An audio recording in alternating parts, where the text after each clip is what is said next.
Hi everyone, it's Elaine Hamilton. I'd like to do a deep dive into what we mean when we talk about doing personal work and getting to the root cause. I think oftentimes when we do personal work, we don't, we don't, we stop too soon. So we kind of get to a point and we're like, that's why I'm angry or that's why I'm agitated, and then we just kind of work on acceptance rather than trusting that the reason we still feel a bit weird about it, or that we still feel angry, or we still feel resentful, is because we haven't got to the root cause. When you get to the root cause of something and you really resolve it, then it has a floaty or reflective impact all the way through the system, and you then respond differently in future. And for a lot of people with Reiki, they notice this just kind of happens because in the beginning, particularly in the beginning, when we are starting our Reiki practice, things just naturally fall away. The stuff that we were hanging on to that wasn't really maybe so sticky. Then, as we get deeper or we go continue further on our journey, whether it's spiritual growth, whether it's our Reiki journey, both the same thing often, then we can start to hit the points whereby we are starting to hit very deep, maybe childhood contracts that we've made, or edifices of our structure that are kind of set in stone. So we think. And then when we really get to it and we can start to unpick it, then we realize, oh my God, this is just something I am choosing to hang on to. And that can be a very tricky thing to find because our egos are desperately trying to protect us from this. So let's go through the anatomy of how this can often play out. Now, it doesn't mean that it will always play out like this, but this is just something that I observed in my own little deep dive over the last week. And there did seem to be quite natural stopping points that would have been very easy for me to go, right, that's it, that's it. And then there was just something in me that was like, that's not actually it. So in the beginning, for most of us, it's like we are alerted to do personal work because something triggers us, right? So in this situation, I was having a conversation, and the person that I was having the conversation with was trying to give me advice. And I flipped out, right? And at the time, this is the thing, at the time, I felt very justified. And this is the thing that is the superficial thing. It's like, they don't understand what I'm trying to say. They're not taking the time to understand me. They're just giving me advice when I don't want advice. I want to be understood, blah, blah, blah, blah, blah. Now, that's not saying that that's right or wrong or whatever, but that was the trigger. And I didn't want to hear it. And I felt a victim. So the first clue is when you go into kind of victim mode, whereby there might be anger, there might be sadness, there might be, I'm being bullied, I'm not being understood, nobody understands me. And there's these kind of sweeping statements that start to come into your mind as your ego framework is trying to justify why you're having these strong emotions. So as you start to notice, so you're noticing there's strong emotions, and then you're noticing that there is a justification for it. And so for many of us, that's where we stop, right? It's like, oh, we're having strong emotions and it's because we're not being understood. End of story. That's it. Now, if you come to that conclusion and the emotions then kind of just disappear, then maybe. But for most of us, we know that's not true because we will notice that over the coming days, we will keep reflecting back. It's not fair. Why didn't they? What happened? It's like the emotion sticks around. Now, if the emotion sticks around, that is a pretty good clue that whatever you think it is, whatever your mind has validated the emotion as, is not right. Because if the emotion is still hanging around, it's obviously not being resolved. It's there to tell you something. And this is the thing that is so important. Like I say this over and over, right? Your body, your emotional life is the barometer for how deep to go. The body is trying to help you. It's trying to tell you. It's like waving a little flag. So the key thing is to assume that if you've reacted in a situation like this, where you're having an innocent conversation and then something really triggers you badly, that person who's triggered you, especially when it's got nothing to do with them, right? So we were having a conversation about somebody else, and then this person triggered me. So it wasn't about this person. And that's really important to understand, even though my initial thing was blame this person because this person triggered me. No, that person is the messenger, right? So there is a wound, there's an energetic wound that this messenger person is like, oh, oh. And here's the thing, the messenger person, like if you've done any family constellations, you'll know this. Your story is constantly being tried. You're trying to resolve it. Like your energy, the universe is trying to resolve energies all the time, things that are out of balance. If you have a very deep-seated personal contract or something that's unhealthy mentally, emotionally in your body, your innate wisdom is constantly trying to bring your attention to it. Everything that's happening is for your highest good, right? Everything that is happening is for you. So even when somebody seems to be picking on you, or that's how you perceive it, or somebody around you is bullying you, or so you perceive it, there is something that is trying to resolve. And when you look at it like that, so instead of immediately going into victim and thinking, why is this happening? People always do this to me. That doesn't help you. All that does is reinforce this belief and reinforce that that's what the emotions are about.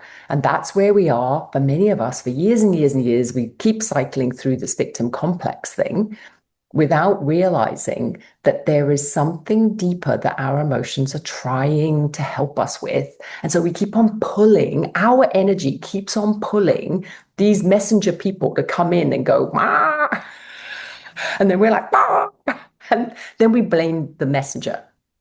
Okay. So that is a really important thing to understand and to start to get curious around that. So in my case, I immediately blamed the messenger, but I've been doing this long enough to see what I was doing and to realize, okay, this is fishy. There's something else going on because my emotions are not settling.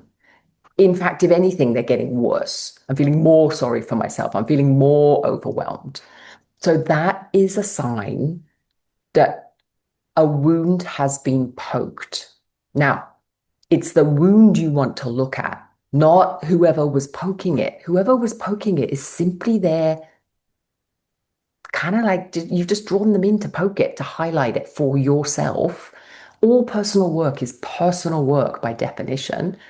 So start to look at the wound. What was it that you were talking about, or what was the theme that you were talking about that you so desperately wanted to be understood around? And again, journaling is so good for this, or get out your favorite AI therapist, write it all out, see what comes back. If you're journaling it, just start to notice, what are some of these themes? What is it that I keep saying? I want to be understood. I want to be understood. What is it? And 9 times out of 10, you're going to be taken back to childhood, right? There's going to be something that, especially when it's big issues, when it's smaller issues, maybe, maybe not. But this felt really big for me because I overreacted in such a big way. And that's also for me a really good little because when I overreact like that, there is a big iceberg coming my way. So I get super alert and super curious about it because I want that stuff out. the whole thing with personal growth is I want to just dig out all the crap because it makes you feel so much better when you have achieved that. So, back to the iceberg, back to the wound. If you start to notice that as you're journaling, there's a lot of things going back. And so for me, I was starting to write about the I'm the oldest daughter, right? So one, I'm the only daughter, and two, I'm the oldest child. So there's a very different kind of dynamic for us older girls because there's a lot of burden, actually, energetic burden normally. Normally, I don't know, for me and for lots of other older daughters that I talk to, there's almost you step into this role of emotional caretaker, sometimes secret keeper, sometimes, it's like both your parents or one of the parents will be kind of relying on you, sometimes overly relying, sometimes inappropriately giving you burdens. Now, the thing to remember is that those burdens are kind of not really real. Like at the time, you might have felt them as very overwhelming because you're a child. And there was probably times when you were burdened with stuff that was not age appropriate, right? So this is the thing, when you're going back into your childhood stuff, it's not that it wasn't appropriate that they did it, that they told you stuff or shared difficulty. It was inappropriate because it wasn't age appropriate. And this is where the issue is. Like now, when my parents tell me stuff about their personal struggles, I'm an adult, so it hits very differently. However, when you are put in a situation as a child, and it's not really the fault of anybody, it's like the parent is desperately trying to offload, and as a child, you're desperately trying to make them feel better because you're trying to keep the stability as a child. There's an innate knowing that if they fall apart, it's problematic. So there is something about a child's survival instincts that kind of makes them hoover up a lot of emotions, particularly if you're empathic. And I would say anybody listening to me right now is empathic. So it may or may not kind of be something that you're also paying attention to because empathic children tend to overly burden themselves.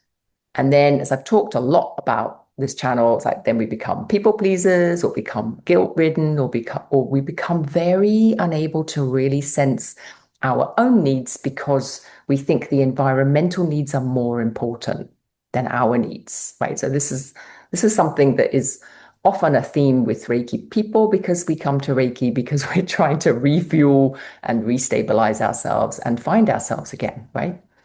Anyway, I'm going off on a big tangent. Back to coming to the root cause. So when you start coming to the root cause, you start realizing, okay, I'm hitting something different here. And you will also notice that it's thematic. So it has something to do with where it started, but it has nothing to do with the messenger. Like that's gone now. That's just kind of like, oh, this poor guy was just poking my wound and I just flipped out, right? So that was the messenger was alerting you to a deep issue that is ready and ripe to be seen. If it's not ready and ripe to be seen, you will just go back into victim, you'll go back into blame, you'll just cover it all up nicely. It's like, no, not looking at that until the next messenger comes along and pokes the same wound. So if you're getting poked a lot, this is a sign that maybe it's ripe to be seen because frankly, once you get rid of it, then the poking stops. Like, don't we want that? We want the poking to stop, right? The poking will continue as long as the wound is open.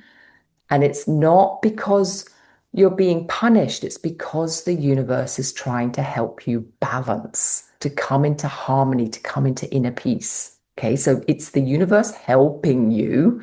But of course, we don't see it like that because we prefer to play victim. And it's something that our egos love. The egos love victim. Okay, so every time you start falling into victim, I'd also be very suspicious. It's like, okay, That's the ego, because universal life force, the universe doesn't feel like a victim because it's the universe. So, you know, wow, I'm really going off on tangents. Sorry. Okay. Anyway, so you're journaling, you're coming, comes back to childhood, you start to unpick things. Now, when you hit something that that is a deep truth, it's normally like an aha, right? It's like, oh, so as I was going through this process, I realized that, and again, the victim is my my parents were oversharing, my parents were expecting me to emotionally carry stuff for them, blah blah blah. That's still victim, right? My parents were doing this to me. Yes, but it wasn't deliberate. It's never deliberate. For some of you, it might be deliberate. For me, it's not deliberate, right? It's like they're just doing what they're doing. If I'm brutally honest, I do the same thing with my girls. So that was also a bit like, oh my God, I've got to like sort this out. So it's not about blaming. It's about seeing what happened. And then the most important thing is seeing, okay, how much of this am I still mistakenly carrying? So what I realized was that even as I grew into adulthood, I was still feeling the burdens of all the stuff that I'd been privy to as a child and all the expectations that I'd been kind of asked to carry. Now, the thing that's so weird is that you could just give it back. And this is again family constellations, right? If you've done family group work, family constellation group work, or systemic constellations, you know that a really powerful kind of end part of a constellation is when you hand back the burdens to the person it belongs to. And it's the same thing. So you can do this for yourself. So what I ended up doing was writing out every single thing I could remember. And this is ongoing. I'm still writing it out and throwing it now. Um, but writing out in the beginning, I just sat there for like 15, 20 minutes and wrote out. So I had one side for my mom, one side for my dad. And I was just like writing out, you told me this, you did this, you wanted me to hold this, you disclosed this, blah, blah, blah, blah, blah, blah, blah, blah. Secret, secret, secret, secret, secret, right? Wrote it all out, both sides, wrote it all out. And then I literally just did a little ritual and whatever you need to do, whatever you need to say, I'm now giving this back to you. I'm no longer holding it in my system. I'm no longer the secret keeper. I no longer take on this role. And then I ripped it up and I literally just threw it all in the bin. Now, other things you can do with that is you can burn it. You can kind of, I don't know, maybe I was also thinking maybe get some flowers and just throw the petals in as I'm saying out loud all the secrets. Like there's lots of different ways of doing it. But the most important thing was I was breaking the contract with myself. My parents had never asked me to do this, okay, overtly. But I was breaking the contract with myself of keeping those secrets, right? And when I say secrets, I'm just saying things they shared with me that were not really appropriate to share with anybody else, right? So that to me was a big burden in my system. And every time, even as an adult, every time they would come to me, I would feel the burden deepening, getting heavier because of, oh, here's another secret to keep. And then it just occurred to me so simply that, oh, but I don't have to keep this. So here's the thing. It's like when my clients come to me, when my friends come to me and they talk to me about stuff, I don't feel any burden. I don't keep any secrets for them. I just listen. So there's something about what I'm doing now as an adult, listening like a sieve, listening, just absorbing it, just helping them to share, helping them to open, helping them to articulate. I don't feel any stickiness at all. Like I'm just like, whatever, just I have a deep capacity for listening to horrendous things, real difficulties, and I don't feel like I have to keep it for them. But there was something about the blind love of a child whereby I kind of contracted myself into, oh, I need to keep these. And therefore, there becomes a huge burden in the system. And then when I simply said, I as an adult, I'm not doing this anymore. And it's the thing that's so ridiculous is it's literally you write it on bits of paper, you rip it up, you put it in the bin, and the lightness in my energy field because I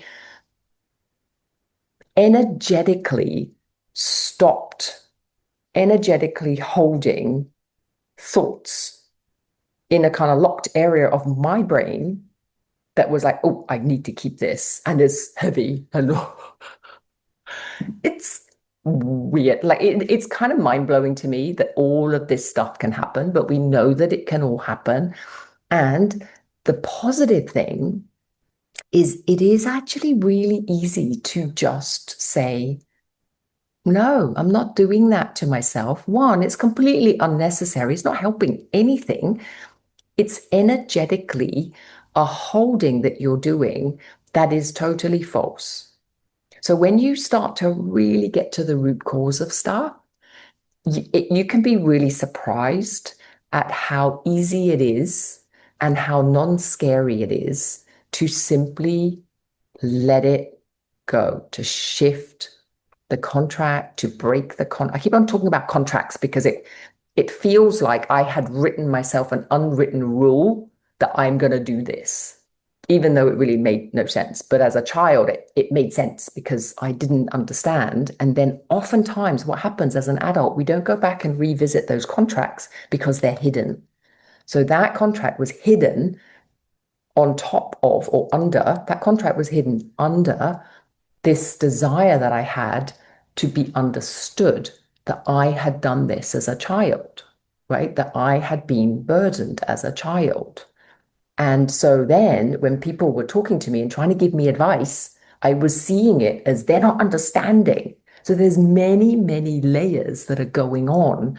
And this is what I'm saying is that when you first get triggered, and it's a big trigger, it is rarely the trigger. So the trigger is normally a messenger, and then that messenger is then poking at a wound. That wound is what you want to investigate. And that wound, if you keep looking at it, like what's happening here? What do I think I'm being asked to do? Or what am I doing? What am I holding? And then if you can get that all the way down back to something in the childhood that the innocence of the child, right? And the inability of the child to really understand and process emotion because you're a child.